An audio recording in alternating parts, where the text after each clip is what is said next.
Steve Bannon is trying to make amends. President Donald Trump's former chief strategist released a statement Sunday reaffirming his support for the commander-in-chief and praising Trump's eldest son as both a patriot and a good man. Bannon infuriated Trump with comments to author Michael Wolff describing a June 2016 meeting at Trump Tower in New York between Donald Trump Jr., Trump campaign aides and a Russian lawyer as treasonous and unpatriotic. Bannon said his description was aimed at former Trump campaign chairman Paul Manafort, who also attended the meeting, and not Trump's son. I regret that my delay in responding to the inaccurate reporting regarding Don Jr. has diverted attention from the president's historical accomplishments in the first year of his presidency, according to the statement, first obtained by the news site Axios. Bannon said his support for Trump and his agenda was unwavering. Hours before the statement came out, administration officials used appearances on the Sunday news shows to rally behind Trump and try to undermine Wolff's fire and fury inside the Trump White House, which portrays the 45th president as a leader who doesn't understand the weight of his office and whose competence is questioned by aides.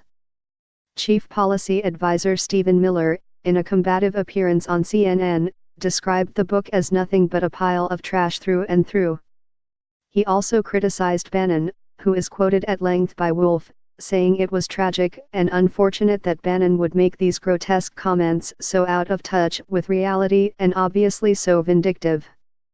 Plainly agitated by a new book portraying him as dysfunctional, President Donald Trump is bemoaning his country's very weak libel laws and making the case that he's really smart and, indeed, a very stable genius.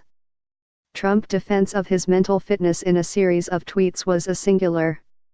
Plainly agitated by a new book portraying him as dysfunctional, President Donald Trump is bemoaning his country's very weak libel laws and making the case that he's really smart and, indeed, a very stable genius.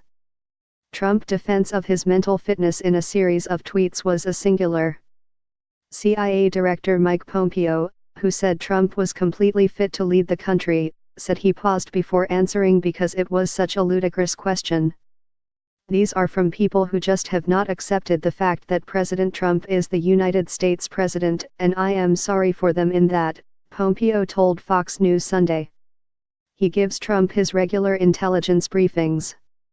Nikki Haley, the U.S. ambassador to the United Nations, said that she is at the White House once a week, and no one questions the stability of the president.